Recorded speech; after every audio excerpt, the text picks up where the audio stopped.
Hello students, मैं Ajay Patel enjoy with RC Singh channel पर आप सभी का मैं स्वागत करता हूं। दोस्तों, पिछले काफ़ी दिनों से हम लोग एक दूसरे से बिल्कुल अलग थलग हैं कोरोना बीमारी की वजह से। इसलिए प्रॉपर क्लासेस कह लें कि बिल्कुल क्लासेस चल नहीं है। अतः हमने ये तय किया है कि हम हर दिन आपको एक वीडियो पोस्ट करें, उसके माध्यम से हमारे और आपके बीच का संबंध बना रहे और आप शिक्षा ग्रहण करते रहे। और आज मैं यूपी बोर्ड के 12th क्लास का एक चैप्टर है जॉन कीट्स का, उसे मैं लेके आया हूँ। उसका एक पार्ट में पढ़ाना मुश्किल है, लंबा वीडियो बन जाएगा, अतः मैं चाहता हूं कि इसको 2 पार्ट में मैं पढ़ा। तो अब हम शुरू करते हैं। तो सबसे पहले पोएम ला वेरी डेम सन्स मर्सी पढ़ने से पहले आइए हम पहले जॉन कीट्स के बारे में बात करें कि जॉन कीट्स रोमांटिक एज के कवि, और इनके बारे में कहा जाता है कि सबसे बाद में जन्म लेने वाले हैं रोमांटिक एज में, और सबसे पहले मरने वाले कवि हैं। इनका जन्म 1795 को होता है और 1821 में इनकी डेथ होती है। तो कह लें कि बहुत शार्ट पीरियड रहता है। 95 में जन्म होता है, 1821 में इनकी डेथ हो जाती है। लेकिन इस छोटे से समय में उन्होंने कई अच्छे ओड लिखे, जिसमें से ode to nightingale, ode to indolence, ode to Grecian urn, ode to melancholy, कई फेमस ओड लिखे। और उसी में एक बैलेड भी लिखा उन्होंने, लव बेली डेम सन्स मर्सी, जिसका शीर्षक है एक सुंदर लेकिन दया विहीन स्त्री। लव बेली डेम सन्स मर्सी, एक सुंदर लेकिन दया विहीन स्त्री। ये पोयम 2 पार्ट में बटी है। फर्स्ट 3 स्टैंजा में कवि प्रश्न करता है और उसके बाद के स्टैंजाज में उसे उत्तर मिलता है। तो एक यानी कि जॉन कीट्स की मुलाकात एक सामंत से हुई और उस सामंत को देखकर, उसकी कंडीशन को देखकर कवि को आश्चर्य होता है कि इतनी ठंडी में, मौसम इतना ठंडा है, ये यहां क्या करना है। तो कवि उस योद्धा से पूछता है कि O what can ail knight at arms,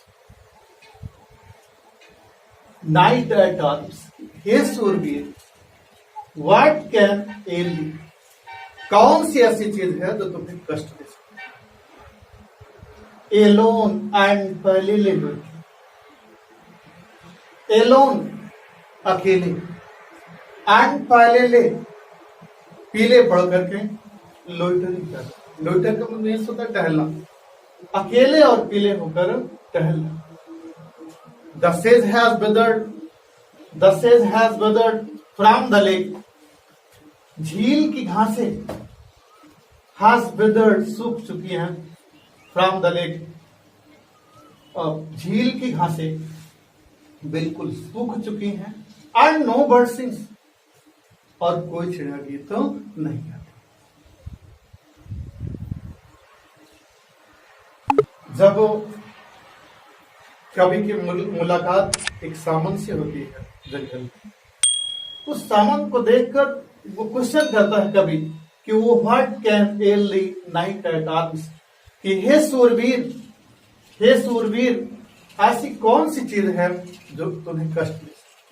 Elon, Elon means अकेले, एंड पहले ले रोटी और पीले पड़ करके टहल रहे। The sage has withered from the lake, झील की घासें सूख गई हैं। एंड नो बर्ड सिंग्स, कोई चिड़िया भी तो नहीं गाती। इस पर जब सामंत कोई उत्तर नहीं देता है तो नेक्स्ट क्वेश्चन फिर वो कहता है कि वो what can ail thee knight times. What can ail, ail मीन्स कष्ट देना होता है। दी लैटिन वर्ड है, यू के समकक्ष है। वो what can ail thee knight times, हे सूर्य, नाइट माने सामंत होता है। एट आर्म्स, जिसकी भुजाओं में अस्त्र शस्त्र हो अर्थात योद्धा।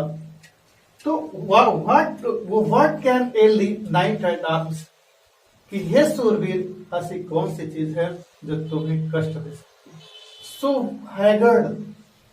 हैगर्ड, जो इतने फटे पुराने कपड़ों को पहने हो। सो ओए विगन, इतने कष्ट से पीड़ित हो। The squirrel's granary is full, गिलहरियां भी अपने अनाज का भंडार भर चुकी। तो इतनी ठंडी पड़ रही है कि the squirrel's granary is full, कि गिलहरियां भी इस समय अनाज का भंडार भर चुकी। And the harvest is done, और फसलें भी कट चुकी। Next stanza, I see a lily on the brow. दूसरे क्वेश्चन पर भी जब उत्तर नहीं मिलता तो उसने तीसरा प्रश्न कहा, आई see a lily on the bro. मैं तुम्हारी, आई see a lily on the bro, जो तुम्हारी भौहें हैं वो कुमुदनी है। यहां पर मित्रों मेटाफर यूज हुआ है। आई see a lily on the bro,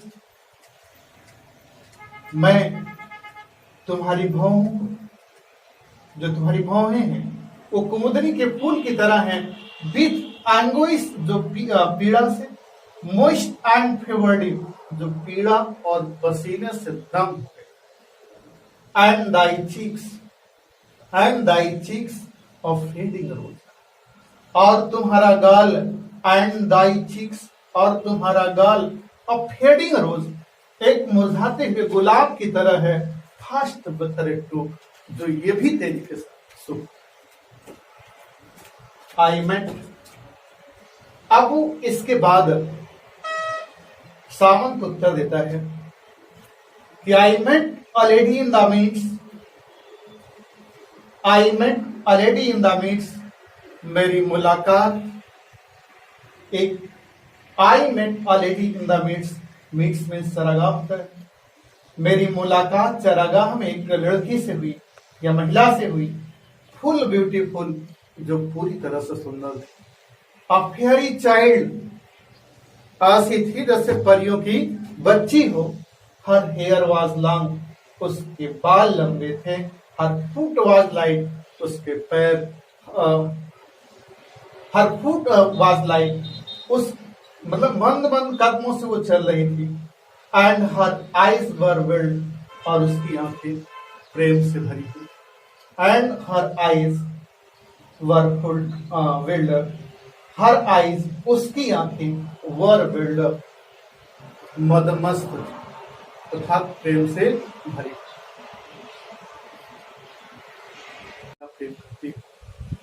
thank you watching for this video.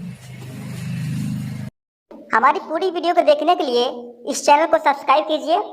Channel को सब्सक्राइब करने के बाद जो है यहाँ पर देखिए नोटिफिकेशन आ जाएगा, उसको ऑल कर दीजिए।